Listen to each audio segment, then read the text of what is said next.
folks. Hey, what a difference a day makes. 24 little hours. I tell you what, we all might have backed off the edge of the building there a little bit. Things have calmed down a little bit in Leafland. We got a lot to break down for you right here on the Ozone.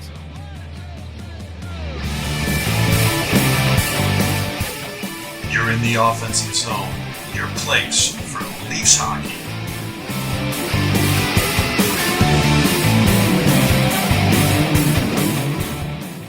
Hey folks, that's Coach. That's Katie. I'm the Devo. Welcome to the Ozone, where we talk all things Leafs. I'm coming to you from the downtown Ozone HQ in downtown Toronto. Coach, where are you at today? Back in Texas today, guys, after that whirlwind trip up to Toronto, with a smile on my face. A little different than last time you saw me. Yeah, great. Katie, how's the east side? Well, we've just been scouting out the parade route, and everything's sunny. Everything's sunny here, so it's all good. That's good.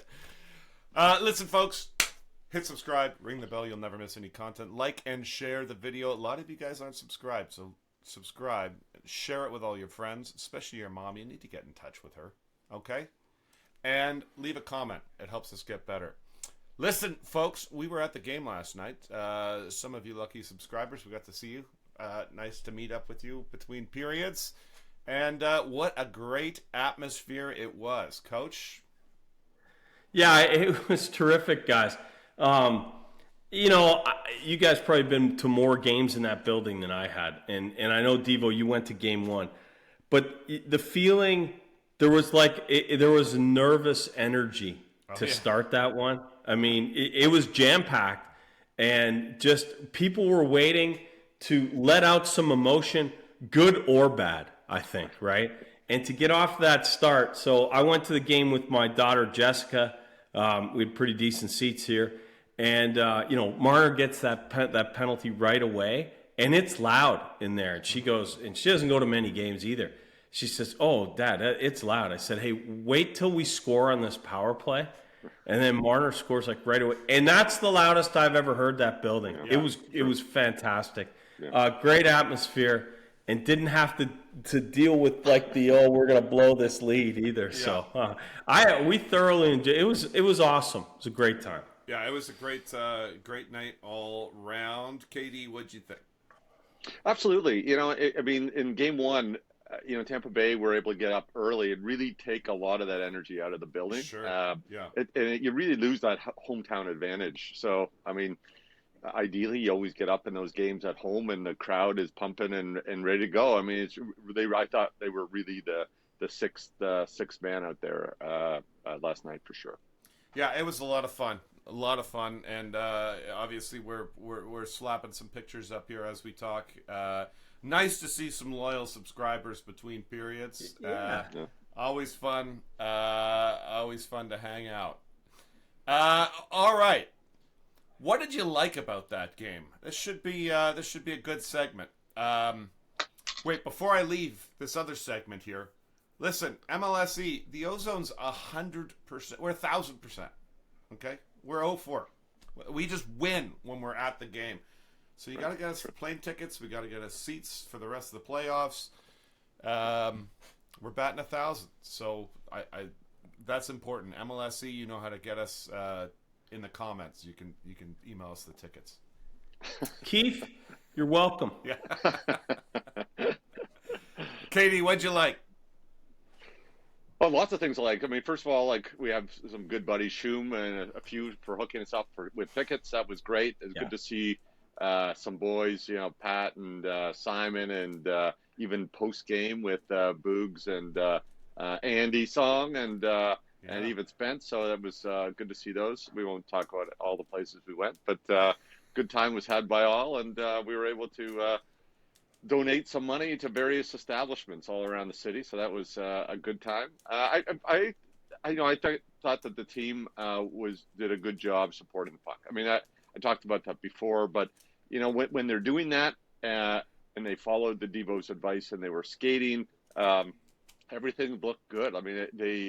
they can really move out there, and they have some noticeable speed advantage.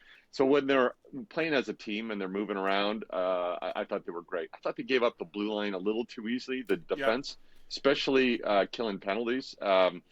I'd like to see those gaps tighten a bit, but other than that, I thought the puck support was really good, and it's what you have to do to win playoff games, and it was good. It was a playoff game, and they played playoff hockey, and they got the win, so that was great.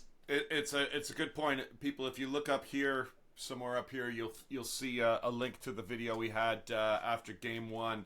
And we broke down a lot of issues that we were seeing. Gap management was one of it. Really, Katie, you brought up the wingers playing too high. I thought the support there for the D was a lot better last night. And as you say, they were skating. They were moving their feet. Another thing that was brought up in that video was, I believe, Coach, you brought something up about John Tavares needing to show up. How do you think that worked out? Not too popular. I mean, he gets a pass, guys. Every time they talk about the stars have to show up, and it tends to be Matthews, Marner, Nylander, and sometimes Rielly, right? And he always gets a pass, and I was frustrated.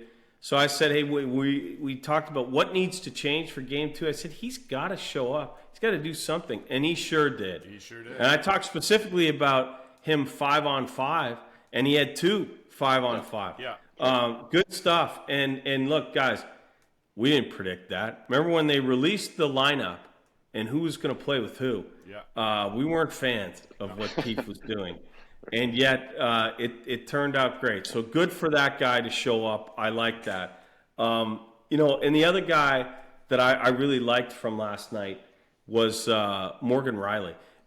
Yes, he had 4 assists, and that's fantastic. They tied a record. I think him and Doug Gilmour own that for playoff games, number of assists in a game. But he was active. He was moving. Yeah. He jumped in the play appropriately. He didn't get caught, but he was pushing the play. And Devo, you've been on this forever. Like, we have to skate. We have to use our speed advantage. He has it. He's probably the quickest guy on the whole team, him or maybe Lafferty. When he was going, aggressive, assertive. And so that's great to see because we haven't seen that guy really since he got hurt early in the year. He had a good start to the year, and he's been struggling ever since. Yeah. And then the last thing I think, is that I didn't make it out with you guys after the game. So I'm on a 6 a.m. back to Dallas here this morning, right? And I wouldn't have missed that flight for sure. I'm not a young man like you fellas. I can't go out to multiple establishments. So I would have missed this. I'm in the airport lounge, right? And who do I bump into in the elevator up to that thing? Like a couple and their teenage daughter. And I'm looking over, I'm like, I know that lady from somewhere. And then it dawned on me, it's Austin Matthews' mom. So his dad and mom and sister were in that lounge too. I didn't have the courage to take a picture, but they were up early like me. Nice. And I just want to set the record straight. I remember before the game while we were having dinner there, KD, you gave me $100 and said it's impossible to spend $100 cash. Well, I managed to do that pretty easily. All right. So in the U.S., in some establishments, you can do that $1 at a time, but you guys got loonies and toonies. I don't know how that works. So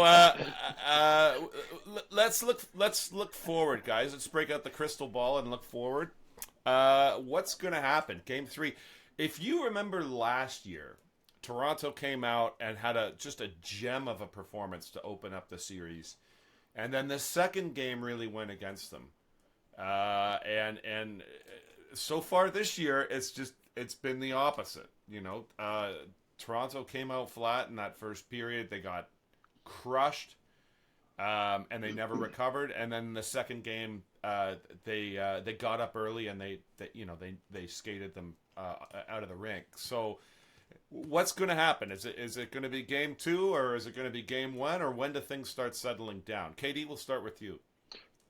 Well, let's remember, if we just take a look at what's happened here, is Tampa's taken back home ice advantage. So this is a really important game, game 3. Like, they have to come out just as hard as they did in game 2. Obviously, game 2 is a must win, but I would argue game 3 arguably is too. Like, they they've gained them some momentum back in the series, but they're down, so they need to steal a game back in Tampa. So hopefully they keep the momentum. They really keep like this momentum and keep hammering, keep skating, and come up flying first period. Like you cannot game one first period again. Like that's got to be out of your system now going forward. Yeah, I think that's true. It's a best of 5 now, folks. Coach, what do you think? A lot of talk in the media today about Tampa's really struggling because Hedman was out, Chernak's out. They really miss McDonough. So the Leafs are just going to pounce on them like they did last night. I don't know. I think they're going to bounce back pretty strong here. Yeah. Like they're not done yet, and their top 3 or 4 forwards are legit. And guys, Corey Perry is wearing us out. Yes. You think he doesn't relish skating off the ice to basically the whole place saying Perry sucks? He's doing his job, right? Yeah. So I think they've got a good effort in him, and I think we're going to get it. I do think the Leafs can win, though. I think we've learned from last year, the up and down nature of last year. Like, we did go in their building and win Game 3 last year, and then got blown out when Carbuzzi, Nick, and I were there for Game 4. But I think we're going to get a good effort. I think it's going to be a close game, but I think the Leafs found out something about themselves that they can really play here and hang physically. 3 fights there in the last period, and guys like Luke Schenn are not getting pushed around. Yeah, that's not going to work anymore. So, I think, Katie, you mentioned last time about the mystique. There's no mystique. I agree. Like, and the bloom is off that thing anyway after that last game.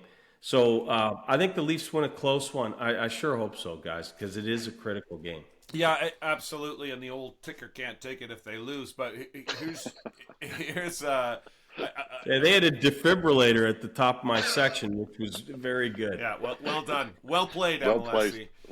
placed. Well placed. I will say this.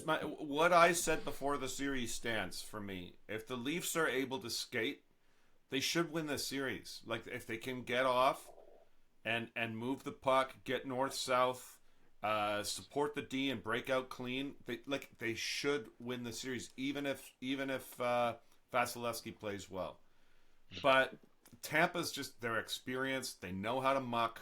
If they can muck the puck, if they can get them into the sort of dump and chase below the red line kind of slow games, like they did in Game 1, they can take us to the woodshed. So it's all about getting speed going, and we saw it in Game 2. Really. You mentioned Vasilevsky, Mike, and if you were superstitious, there's no way in hell you'd come on a podcast like this and say that he was terrible last night. So we're not going to mention it. Yeah. We're not going to talk about the fact that he really talk about how shaky he was. We're not going to say it. Absolutely, will not say a single word about how terrible. Nothing to see here. Yeah. Please disperse. Yeah. All right, folks. Well, there you have it. We're going to look forward to Game 3 in Tampa. And again, MLSC, you know where to send the seats. Send them care of the OZone. Right here on the OZone.